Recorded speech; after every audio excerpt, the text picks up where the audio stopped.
Do you love jumping across the entire map, then landing on your foes with your polearm? Or controlling the flow of battle by preventing enemies from reaching your allies or halting them in place? Or maybe you just want to roleplay as a frontline fighter who sticks to their targets and pokes them till they're dead. Then you'll be interested in the Dragoon Battlemaster build for Baldur's Gate 3 Tactician mode. This is, in my opinion, the perfect build to play for your first playthrough on Lae'Zel, even if you don't want to use her as your main character, because she is by default a fighter, and this build is a great tank that can help protect your other characters and actually let them breathe so they can perform their roles. Of course, you can play this build on any race, but it works pretty well on a Githyanki because of their ability to jump further, and we'll be working towards improving our jump the entire playthrough. Before we get into the guide, let me remind you that this is meant to be a fun and versatile option, not necessarily the best, because what is optimal will change throughout the entire playthrough as you get access to new items and level up. So ideally you want something that can work when you're underleveled or when you're fighting different formations and types of enemies, not something that only works with some niche synergy on an item that you need to play half the game to finally get. So the main idea of this build is to use all of your actions, bonus actions, and reactions to maximize your effect per turn rather than just auto-attacking. If you want to maximize your damage, going for a great weapon mastery champion fighter will be better for that. But the idea of the Dragoon Battlemaster is to use the polearm weapons for their greater melee attack range, which can supplement your attacks of opportunity to get extra hits on enemies based on positioning, to really get the most out of the tactical elements of the game. But what exactly is a polearm? These are weapons that have the extra reach tag in their tooltip, namely glaives, halberds, or pikes. These weapons may not hit as hard as a greatsword or great axe, but the extra range can give a lot of benefits, such as being able to approach and hit enemies without getting too close to them if your team wants to spew fire all over the place, or if an enemy wants to run by you but tries to avoid you to not get hit by your attack of opportunity, which is basically when an enemy tries to disengage from you, you get to use a reaction to hit them before they leave range. Well, the range of that attack of opportunity is further, meaning you control much more space if an enemy is going to avoid you. And on Tactician mode, this can mean that particular enemy doesn't have enough movement to get in reach of your squishy sorcerer, and indirectly keeps them alive. There are also very powerful feats which synergize with each other called Sentinel and Polearm Master, which you can use to land more attacks of opportunity. And these attacks of opportunity will freeze your opponents in place for that turn, preventing them from advancing beyond you or escaping from you. So let's go over the full build progression, some priorities, a couple suggestion weapon locations to get you started, and the playstyle. Start out by making a Gith, or any race really, it's not necessary. Make them a fighter and give them the defense fighting style if you want to play more into a tank role, or go with the great weapon fighting if you want more accuracy when using the two-handed weapons. There's an option to use two-handed polearms, like glaives and halberds for more aggression, but you can also use one-handed spears with shields. Note that one-handed spears do not have the extra reach tag, so if you want more defense, you can go with the spear and shield, but I'm going to go over a more aggressive two-handed polearm approach. Both styles work with this build because fighters will have proficiency in all weapons anyways. Next, you want to make Strength and Constitution your highest abilities, because Strength is your main modifier for melee weapons, and also Strength increases your jump distance, which will be very important for controlling the battlefield by leaping where you want to be so you don't waste a turn doing nothing with your action point because you didn't have enough movement to get in range. Constitution will also help you stay alive on the front lines, where you need to be to take advantage of this build's value to its team. Slight spoiler warning for the beginning of this game, but if you want to find some decent polearms, you can find a one-handed spear in the tomb right after you get off the Nautiloid ship. If you recruit Asterion, you may be able to lockpick the door, or you can take the longer route by heading up to the top.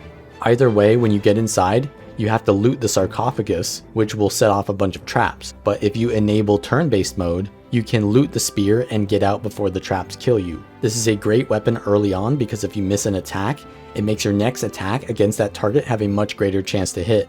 And early on, the chance to hit is pretty brutal.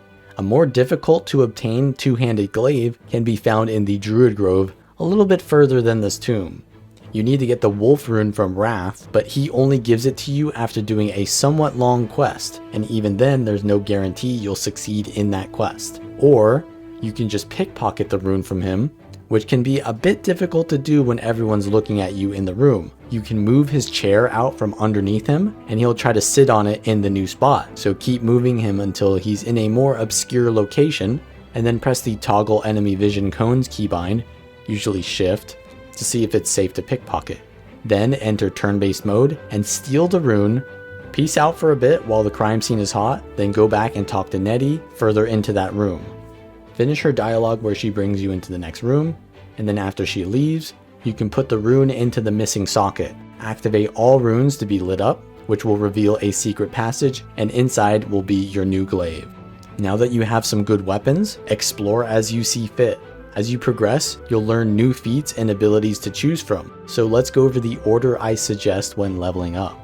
Level 1 and 2 give you core abilities that all fighters will use, a self-heal which can be used as a bonus action, an action surge, which you can decide on any turn to give yourself an extra action point, which can give you some good burst damage. At level 3 is when you choose your subclass for fighter, and we want to go for Battlemaster because it gives maneuvers that help you to disable enemies, whereas Champion is mostly for damage even though it does give some jump distance later on. As a Battlemaster, you get a specific resource called Superiority Dice, and the abilities you choose to learn will use up this resource, but you'll get them back on a short rest, so you should be using them a lot. At first, you want to pick Fainting Attack because it gives an advantage to your chance to hit, and bonus damage, which are great for early game when you have low stats and chance to hit.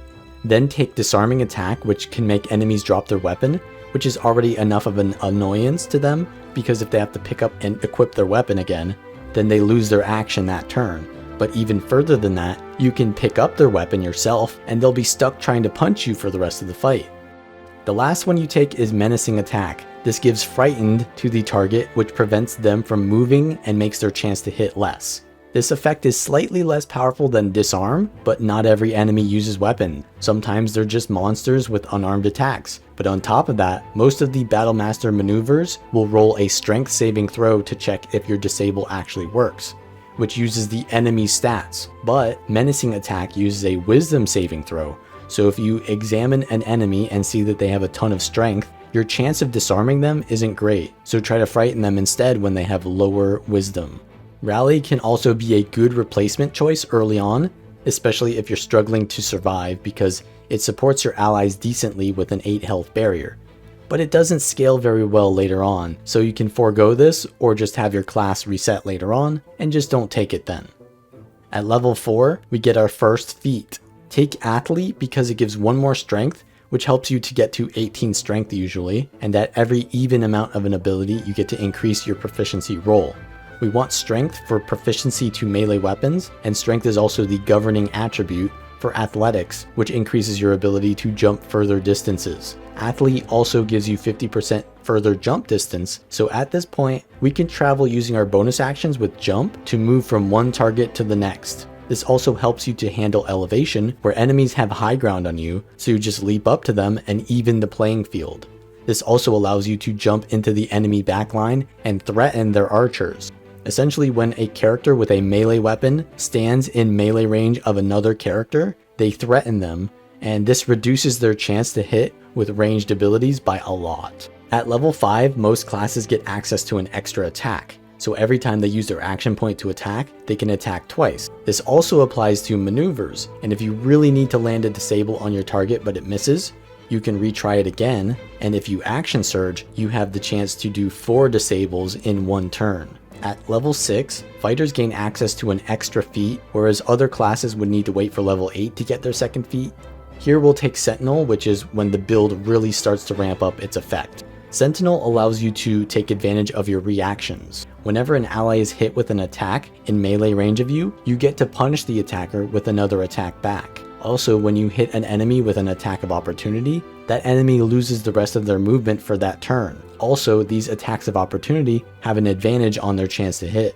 So when you see an enemy with a big greatsword, you usually go up to them and try to disarm them, but you might not successfully land your disarm. So instead of watching them run up to your backline, you stand in front of them, and when they try to pass you, they trigger your attack of opportunity, You halt their movement and force them to stay near you. Or you can disable an enemy and then leap away from them so that they can't attack you to the other side of the battle, so you're right next to another melee character that you want to stop, or an archer that you want to threaten. And if that archer wants to move away from you, you'll hit them with an attack of opportunity, and then they won't be able to move, and then they have a bad chance to hit you. On tactician mode, this usually won't look like it's doing a lot because the enemy AI is pretty smart to avoid giving you free attacks of opportunity, but that just means that they're doing what you want them to do anyway, by attacking with disadvantage because of the suboptimal positioning, or not running into your backline.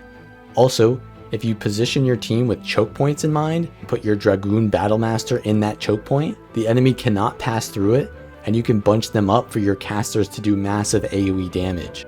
At level 7, you get to choose 2 new maneuvers. It isn't really important which ones you get this time because we already have the best 3, but evasive footwork can be good because sometimes when you're on the front lines, the enemy just go for you anyways, and evasive footwork only uses your superiority dice as a resource. So you can leap into dangerous positioning, use both your action and your bonus action, and then use another superiority dice that isn't tied to any actions to bolster your defenses to give disadvantage on any attacks at you. Though this does require them to be in melee range, so you're still kind of in dangerous positioning even with evasive footwork up.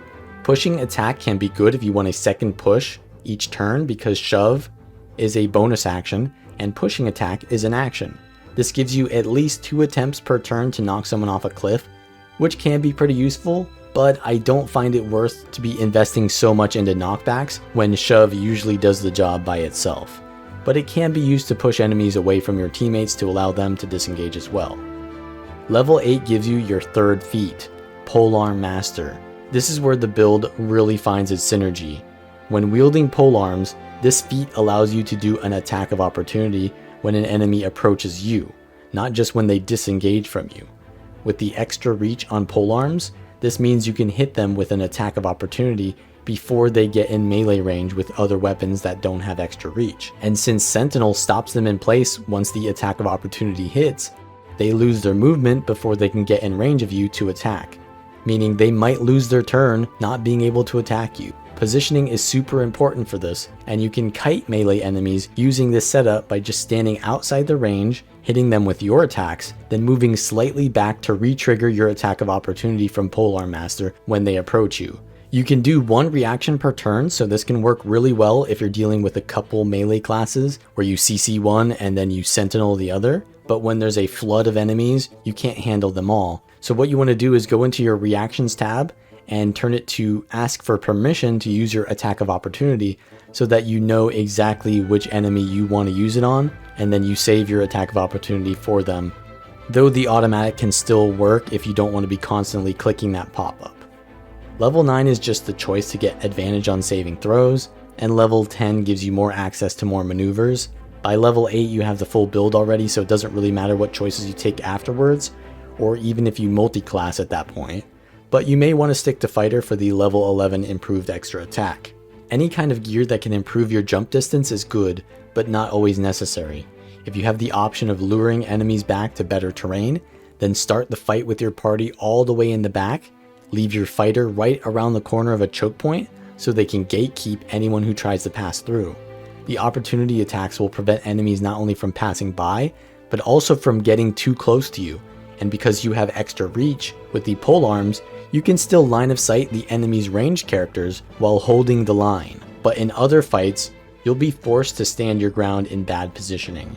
Here you want to decide the order of your actions. If you can move to one target, disarm or frighten them, and then leap to another to prevent them from moving or to put threaten on enemy archers, it's better to do that than just train a single target down. Use action surge early on in the fight to make sure you get your disables out, and if the fight ends up being way too dangerous or the enemy just decides to focus your fighter, which they often will, you can cast evasive footwork to distract them, or you can cast disengage to leap back out and let someone else take the forward position. Once your team is securely situated in an encounter, you can start focusing targets down with repeated attacks and just leap from target to target without ever losing a turn because you weren't at range to use your action point on a weapon swing. And there's how you play the Dragoon Battlemaster. If you enjoyed this content and want to see more, then like and subscribe. Also leave a comment which class I should cover next, or what builds you've been playing in your run. I'm currently playing with rogues, warlocks, and clerics, but in the future I'd like to play them all. Either way, enjoy your playthrough, and I'll see you next time.